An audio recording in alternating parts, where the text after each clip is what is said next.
예, 감사합니다. 방금 소개받은 정우식입니다. 제가 오늘 말씀드릴 내용은 이제 방광암 수술을 받고 나시면 아까도 이동현 교수가 잠깐 설명을 드렸지만 모든 환자가 다 성기능이 보존되진 않는단 말이죠. 이제 그 이유는 방광암을 치료하려면 이제 방광암을 치료하고 방광암이 심하지 않은 경우는 상관이 없는데 방광암이 좀 심한 경우에는 성기능 쪽에 신경을 손상할 수밖에 없는 경우가 있어요. 그래서 방광암을 치료하다 보니까 방광암을 완치하는 목적을 달성하려고 하다 보니까 성기능이 어쩔 수 없이 손상을 받게 되는 경우가 있다는 말이죠. 그래서 그런 경우에는 이제 어쩔 수 없이 성기능 장애에 대한 치료를 받으실 수밖에 없습니다. 수술 후에 이제 사정장애나 또는 발기부전이 오는 이유는 지금 말씀드린 대로 여기 그림을 보시면 여기가 방광이고 이게 음경이거든요. 근데 방광하고 음경으로 가는 이 신경이 같은 신경이 분포를 하고 있습니다. 그리고 혈관도 이쪽이 많이 공유를 하고 있고, 수술은 이 방광을 드러내야 되는데 방광을 드러내다 보니까 음경으로 가는 신경이 다치는 경우가 있다는 거죠. 그래서 지금 저희 병원에서 하는 수술이 이 신경 보존술, 아까도 설명드렸지만 이 음경으로 가는 신경을 잘 보존하려고 수술을 하지만 그럼에도 불구하고 특별한 경우에는 즉 방광암을 완치 목적을 달성하려면 방광을 암을 다 드러내려고 하다 보니까 이 음경으로 가는 신경을 다칠 수밖에 없는 경우가 있고, 그런 경우는 어쩔 수 없이 발기부전이 온다는 겁니다.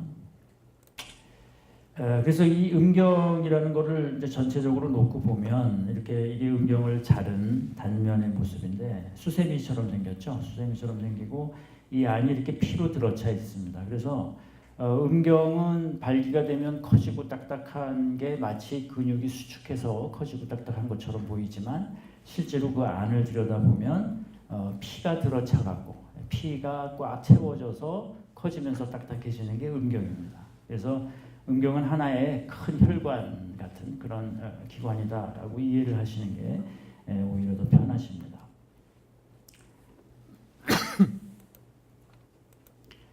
그래서 평상시에는 이제 이렇게 수축되어 있어서 오히려 근육은 수축되어 있어서 이렇게 피가 못 들어와서 그냥 평상시에 유지하고 있다가 이제 성적인 자극을 받게 되면 음경 내로 피가 많이 들어와서 음경 안에 피로 채워지는 이런 현상이 발기 현상이라고 이해를 하시면 되겠습니다. 그래서 이제 이렇게 수술 후에 만약 여러분들이 발기가 잘 안 된다면 그때 이제 할 수 있는 일이 뭐냐면 먼저 신경 손상을 받으면 그 신경이 다시 원래대로 회복이 되는데 시간이 필요해요. 그러니까 회복이 되는 경우도 있고 안 되는 경우도 있는데 되는지 안 되는지는 기다려 볼 수밖에 없어요. 그러니까 미리 저희가 알 수 있는 방법이 없습니다. 그래서 발기가 안 될 경우에는 한 1년 정도를 이제 기다려 보는데 1년을 기다려도 회복이 안 된다면 2년, 3년 기다려도 회복이 안 될 가능성이 굉장히 많습니다. 그래서 1년이 지날 때까지 저희는 일단 기다려 보는데 그 1년 동안 이제 그 회복에 도움이 될 수 있는 방법이 이런 발기부전 복용 약제를 꾸준히 먹어보는 방법이 한 가지 방법입니다. 그래서 이제 비아그라가 제일 처음에 나온 발기부전 약제고 최근에는 이렇게 많은 종류의 약제들이 나와 있어요. 그래서 비아그라, 시알리스, 또 자이데나 이런 종류의 약제들이 쭉 나와 있는데요.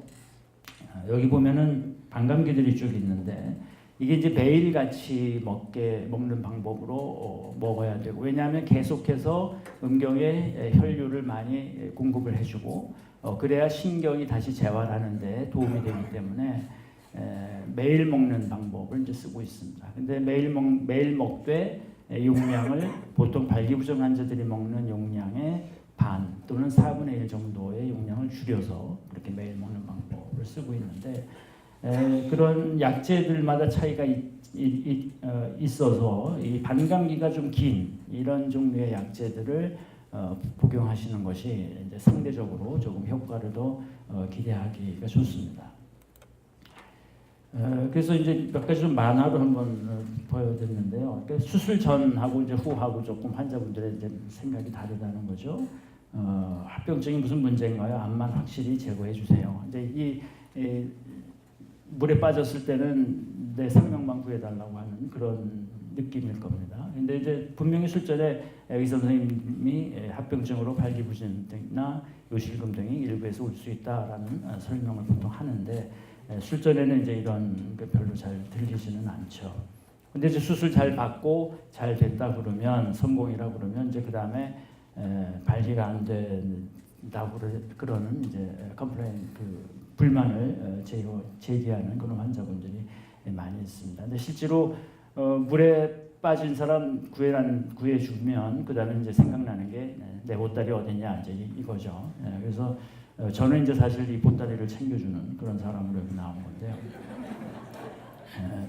근데 사실 빠진 사람 구하는 사람 입장에서는 보따리하고 환자하고 같이 구하려고 처음에 노력을 하지만 보따리가 멀리 도망가면 그때는 환자부터 빠진 사람부터 구해야지 어쩔 수 없지 않습니까? 그러니까 앞에 수술하는 환자가 방광암의 상태가 굉장히 크고 그 방광암 자체를 완치하기 위해서는 어쩔 수 없이 신경을 손상하는 그런 경우가 있다는 거죠.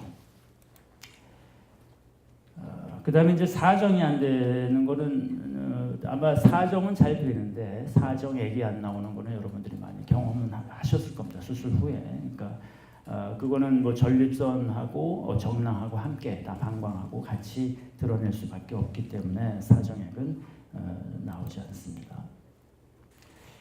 그리고 이제 비아그라 약물 복용 아까 말씀드렸지만 매일같이 먹어야 된다는 거죠. 그래서 그때 먹는 분들이 또 계세요. 잘 모르고 그냥 일반 사람들이 먹듯이. 근데 이거는 항상 매일매일 같은 시간에 먹어서 꾸준하게 음경을 재활한다는 그런 목적으로 드셔야 된다는 것을 꼭 기억하셔야 됩니다. 그리고 약도 자기 마음대로 자기 먹고 싶은 대로 용량을 먹는 것이 아니고 또 먹다가 효과 없다고 금방 끊어버리는 것이 아니라 아까 말씀드렸듯이 1년 정도의 기간이 필요하단 말이죠. 그 신경이 다시 재활하는 데는. 그러니까 1년 동안은 꾸준히 약을 먹어보시는 것이 제일 좋은 방법입니다. 그 다음에 약을 또 이게 워낙 흔하다 보니까 그냥 아무 데서나 또 싸게 판다고 그래서 인터넷 같은 데서 싸게 구해서 드시는 분들이 있어요. 근데 이게 이제 가짜 약도 많고 그 다음에 중국 같은 데서 그냥 싸게 막 만들어서 유통을 시키는 것들이 있기 때문에 조심하셔야 됩니다. 꼭 그 저희 전문의한테 처방을 받으셔서 드셔야지 그냥 사 드시면 거기에 이제 뭐 중금속이나 이런 거 섞여 있는 경우도 있고 실제로 효과가 있는 약들도 있어요. 근데 그것이 순도가 떨어지고 또 용량 자체가 일정하지가 않아요. 그렇기 때문에 그 기준 용량보다 몇 배의 양을 드실 수도 있고 그러면 생명 위험한 경우도 있습니다. 그러니까 꼭 전문의한테 처방을 받고 약국에서 사 드셔야 되겠습니다. 그다음에 용량도 우리가 꼭 요구하는 그 용량대로 드셔야지 함부로 마음대로 먹거나 그러셔도 안 되겠죠. 그래서 이렇게 이제 먹는 약 갖고 한 1년을 먹으면서 기다렸는데도 불구하고 잘 안 되는 경우에 발기가 안 되는 경우에 그 다음 사선책으로 할 수 있는 것이 이제 이 주사하는 방법입니다. 그래서 주사약을 음경에다가 직접 자가 주사를 해서 발기를 시켜서 쓰는 방법이 있습니다. 이 방법은 이제 먹는 약에 효과가 없을 때 그 다음으로 쓸 수 있는 방법인데 실제로 먹는 약에 효과가 없을 때 이 방법을 써서 효과를 보는 방법은 먹는 약에 효과 없는 사람이 10분이면 이 방법으로 효과를 보시는 분이 한 2분 정도입니다. 많지 않습니다. 그래서 그 다음에 이 방법의 또 단점은 뭐냐 하면 한 2년, 3년, 4년 계속 쓰다 보면 여기 합병증이 와서 음경이 또 휘기도 하고 또 약물에 대한 효과가 없기도 하고 그렇습니다. 그래서 저는 개인적으로 이 방법을 이제 많이 추천하지는 않는데 어쨌든 수술 전에 또 일정 기간, 짧은 기간은 써볼 수 있는 그런 방법이니까 시도는 해볼 수가 있겠습니다. 그 다음에 이런 이제 그 음경 압축기라고 해서 이 음압을 걸어줘서 억지로 음경을 그 발기를 시키는 그런 방법이 있죠. 그래서 이런 통을 여기다 대고 이제 음압을 만들어줘서 피를 빨아들여서 음경을 채우고 끝에 있는 고무밴드를 밑으로 내려서 피가 빠지는 것을 방지하는 이렇게 해서 이제 발기를 시키는 방법이 있는데 이 방법은 물론 써서 효과가 있으면 쓰는 경우가 있습니다. 근데 이것도 효과 면에서는 그렇게 썩 좋지가 않고, 그래서 꼭 발기를 시키는 목적보다는 수술 후에 방광암 수술을 받게 되면 이제 요도가 좀 짧아지거든요. 그래서 요도가 조금 짧아지다 보니까 음경도 약간 위축이 돼요. 그래서 원래 수술 전에 비해서 음경 사이즈가 조금 줄어드는 그런 효과가 있습니다. 그러다 보면 나중에 수술 후에 발기가 잘 되더라도 수술 전에 발기됐던 그런 사이즈보다는 약간 줄어든다고 호소하시는 분들이 꽤 있거든요. 그래서 그런 사이즈를 그 사이즈 줄어드는 것을 방지하기 위해서 술 후에 이런 기구를 써서 계속해서 주기적으로 그 음경을 좀 확장시켜주면 수술 후에 음경이 좀 위축되는 것을 그런 방지하는 그런 효과는 보실 수가 있습니다. 그 다음에 이제 이것저것 안 될 때, 또 1년 정도 기다렸는데도 불구하고 발기가 다시 돌아오지 않으면, 그 다음에 이제 최후로 쓸 수 있는 방법이 이 음경 보형물 수술이라는 겁니다. 그래서 여기 보시면 이런 실린더를 음경 안에다 집어넣고, 그 다음에 펌프를 음낭 안에다 집어넣고, 그 다음에 물탱크를 뱃속에다가 집어넣고, 여기서 세 조각으로 되어 있고요. 이 펌프를 작동을 하면 여기 있는 물이 호스를 타고 들어와서 실린더를 채워주면 음경이 발기가 되고, 그 다음에 펌프의 위쪽을 누르면 다시 여기 또 물이 빠져나와서 원상태로 돌아가는 이런 음경 보형물 수술이 이제 결국은 마지막에 할 수 있는 그런 방법인데, 실제로 하고 나면 굉장히 만족도도 좋고 환자들이 좋아하십니다. 그래서 이 방법으로 수술을 하는 것이 현재로서는 이제 발기가 안 될 때 최후의 또 최선의 그런 방법이라고 말씀드릴 수 있겠습니다. 이거는 이제 수술 동영상인데 뭐 다 보시지 말고요.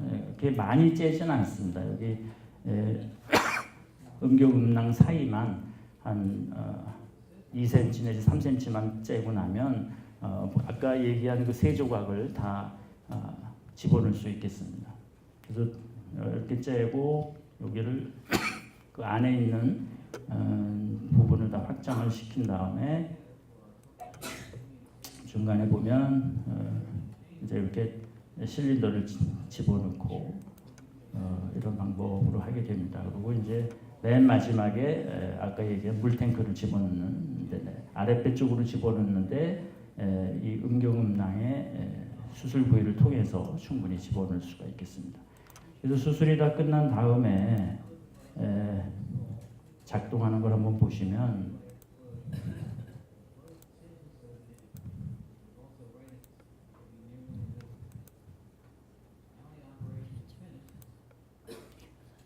여기 음낭에 있는 그 펌프를 이렇게 주물러 주면 한 10번 정도, 10번에서 15번 사이로 주물러 주면 이제 이렇게 발기가 되는 그런 것을 볼 수가 있고, 또 아까 그 위에 있던 버튼을 다시 눌러주면 이렇게 발기됐던 것이 다시 원상태로 줄어드는 그런 수술입니다. 그래서 이게 이제 보험이 안 되기 때문에 조금 값이 비싸긴 한데요. 그럼에도 불구하고 한 번 쓰면 평생을 쓰실 수 있기 때문에 실제로 약으로 쓰는 것보다는 오히려 값이 더 싸게 먹을 수 있습니다. 근데 이제 이게 일반적인 보통 발기부전 환자들하고 여러분들처럼 암 수술을 받은 환자들하고 수술 방법이 조금 달라야 돼요. 그래서 일반 그냥 개인 병원이나 이런 데 가서 잘못 수술을 받으시면 다른 합병증들이 생길 수가 있는데, 다시 말씀드리면 일반적으로는 이 아까 물탱크를 이 복강 내에다가 집어넣거든요. 골반강 내에다가.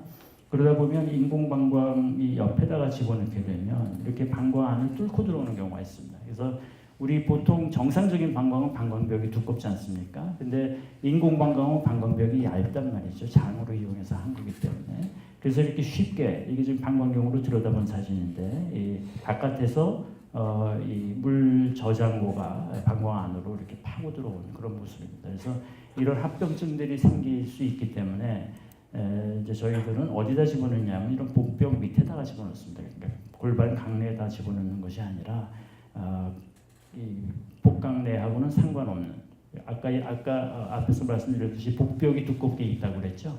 그 복벽, 그 근육 바로 밑에 근육층 밑에다가 이렇게 집어넣으면 전혀 인공방광하고는 떨어져 있기 때문에 큰 문제가 없이 작동을 할 수가 있는데 이렇게 집어넣는 것이 그렇게 쉬운 일이 아니에요. 그래서 여러분들이 좀 이런 수술을 받으시려면 큰 병원에 오셔서 받으셔야 좀 안전하게 받으실 수 있습니다.